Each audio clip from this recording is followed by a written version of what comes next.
Shalom bien-aimés dans le Seigneur, grande est notre joie de nous retrouver au pied du grand roi pour notre méditation quotidienne. Nous sommes le mercredi 6 août 2025 et nous vous saluons au nom de notre Seigneur et Sauveur Jésus-Christ. Pour notre méditation de ce jour, nous allons lire un texte dans la lettre de Paul aux Galates. Galates chapitre 6, verset 9, dans deux versions. Louis II nous dit ceci: « Ne nous lassons pas de faire le bien, car nous moissonnerons au temps convenable si nous ne nous relâchons pas. » Parole de vie 2017 nous dit « Faisons le bien sans nous décourager. Oui, si nous allons jusqu'au bout, nous récolterons quand le moment sera venu. » Ne nous lassons pas. Ne nous lassons pas, tel est le thème de notre méditation de ce mercredi 6 août 2025. Bien-aimés dans le Seigneur, le monde est méchant. Entend-on. Nous le disons, ce monde est méchant. En effet, les réalités de ce monde blessent, déçoivent et même détruisent plusieurs, et cela décourage les bonnes volontés. Ce monde, en fait, quand on parle de ce monde est méchant, ce monde, en fait, ce sont les humains. Voilà pourquoi l'apôtre Paul dit de la part du Seigneur: « J'exhorte à faire des prières, des supplications, des requêtes, des actions de grâce pour tous les hommes, pour les rois, les présidents, et pour tous ceux qui sont élevés en dignité, afin que nous menions une vie paisible et tranquille en toute piété et honnêteté. » Donc, qui peut faire que nous menions plus une vie tranquille? Ce sont les hommes, les rois, ceux qui sont élevés. Donc, quand nous prions pour ces personnes, nous aurons une bonne... Donc, le monde est méchant, c'est en fait les hommes et les femmes qui sont méchants.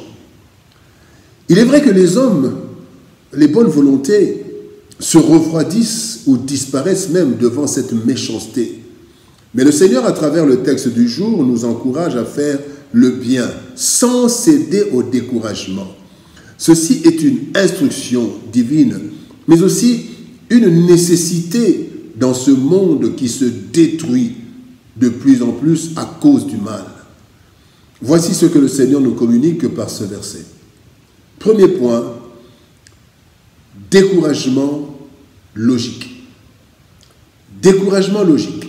2 Timothée chapitre 3 verset 2 nous dit: « Car les hommes seront égoïstes, amis de l'argent, fanfarons, hautains, blasphémateurs, rebelles à leurs parents, ingrats, irreligieux. » Bien-aimés dans le Seigneur, la description que l'apôtre Paul fait des gens des derniers temps reflète exactement ce que nous vivons de nos jours. Exactement. Comment alors ne pas se décourager à faire le bien?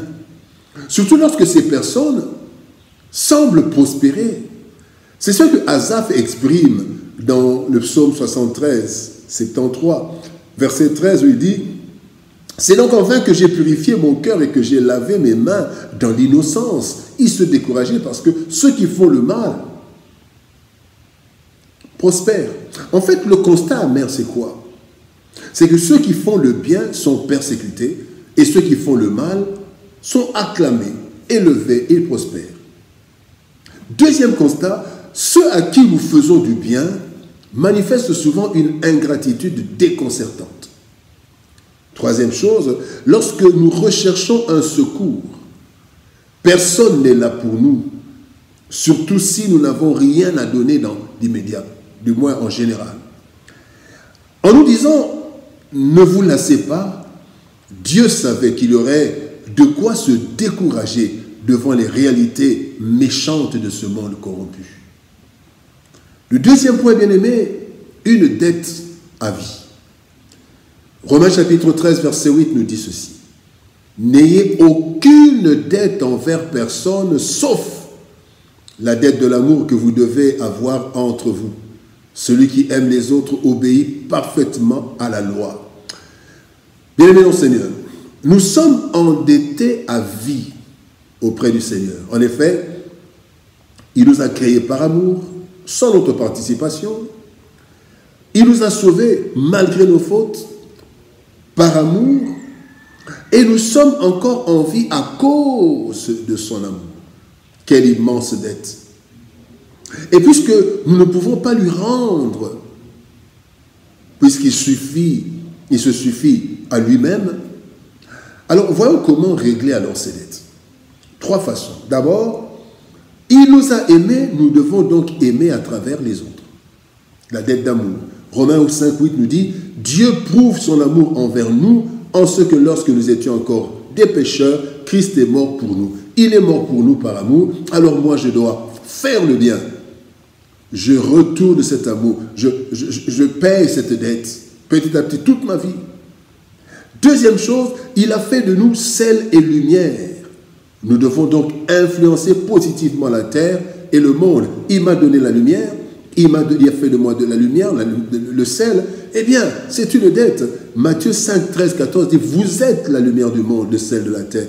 Et je dois donc influencer positivement le monde et la terre en faisant le bien. Troisième chose, comment payer cette dette? Il a placé en nous son esprit pour faire le bien, comme bien-aimé lui le faisait. Actes des Apôtres, chapitre 10, verset 38, Dieu a oint du Saint-Esprit et de force Jésus de Nazareth, qui allait de lieu en lieu faisant du bien. Bien-aimé, au-dessus de tout cela, faire le bien est la manifestation de l'amour que Dieu nous exige. Matthieu 22, 39, il dit, voici le second commandement qui lui est semblable, tu aimeras ton prochain comme toi-même. C'est un commandement. Donc faire du bien, c'est un commandement aussi. Alors, la troisième leçon, bien-aimé, le troisième point, un encouragement de taille. Galates chapitre 6, verset 9. Faisons le bien sans nous décourager. Le texte du jour. Oui, si nous allons jusqu'au bout, nous récolterons quand le moment sera venu. En fait, l'être humain a toujours besoin d'une motivation, d'un encouragement. Même le roi David, avant d'être roi, il avait affronté Goliath avec un encouragement de taille. La fille du roi en mariage et des richesses considérables. Vous pouvez lire ça dans 1 Samuel, chapitre 17, versets 25 et 26. Au verset 26, il demande « Qu'est-ce qu'on a dit qu'on donnera à celui qui va vaincre Goliath ?» Bien-aimés, nous avons donc un encouragement de taille de la part de Dieu. 1. La récompense de nos bonnes œuvres. Luc 6, 38 dit « Donnez vous sera donné, on versera dans votre sein une bonne mesure, serrée, secouée qui déborde, car on vous mesurera à la mesure dont vous vous serez servi. Donnez, il vous sera donné. » Deuxième part, ou deuxième volet de l'encouragement, c'est la rétribution finale. Apocalypse 22, 12 nous dit « Voici, je viens bientôt, et ma rétribution est avec moi pour rendre à chacun selon ce qu'est son œuvre. » Bien-aimés, face à l'infidélité humaine, regardons à la fidélité de Dieu et faisons tout comme si c'est pour lui que nous le faisons. Colossiens 3, 23. Tout ce que vous faites, faites-le de bon cœur, comme pour le Seigneur et non pour les hommes. Ainsi, nous ne serons jamais déçus, car lui seul, le Seigneur, nous récompensera en retour et au temps convenable. Bien-aimés dans le Seigneur, la trahison, l'ingratitude, l'injustice et d'autres mots, voilà les choses qui découragent les bonnes volontés. Bien-aimés dans le Seigneur, à l'heure de la recherche du gain, comment continuer à faire le bien et récolter le mal? Il y a de quoi se décourager. Cependant, le Seigneur nous instruit de faire le bien et nous ordonne de ne pas nous décourager. Cette interpellation du Seigneur a un double fondement. D'une part, nous avons la dette d'amour que nous avons de lui et que nous rembourserons en faisant le bien. D'autre part, nous aurons une belle récompense venant de lui-même, malgré l'ingratitude des humains. Alors, ne nous lassons pas de faire le bien. Prions. Père de gloire, nous te bénissons et te rendons grâce. Il est vrai que, Seigneur de gloire, dans ce monde, faire le bien devient un défi parce que le bien que nous faisons, bien souvent, nous rencontrons l'ingratitude par rapport au bien que nous faisons. Et parfois même le bien que nous faisons nous attire de mauvaises choses. Aide-nous, Seigneur, à ne pas nous délaisser, à ne pas nous lasser, à ne pas nous décourager. en sachant que nous avons la dette d'amour. Ce que tu as fait pour nous toute la vie, nous ne pourrons jamais te rembourser, mais nous le faisons en aimant, en servant, en faisant le bien. Mais aussi, Seigneur de gloire, tu nous réserves de grands biens, et quand tu reviendras, chacun recevra selon ses œuvres. Aide-moi, aide mon frère, aide ma soeur à faire le bien sans se décourager. Bénis ta parole et bénis ton peuple au nom de Jésus-Christ. Nous avons ainsi prié, Père. Amen. Bien-aimés dans le Seigneur, que Dieu nous bénisse. Shalom, au revoir, et par la grâce de Dieu, nous nous retrouvons demain pour une autre méditation au pied du grand roi. Shalom, au revoir, et par la grâce de Dieu, à demain.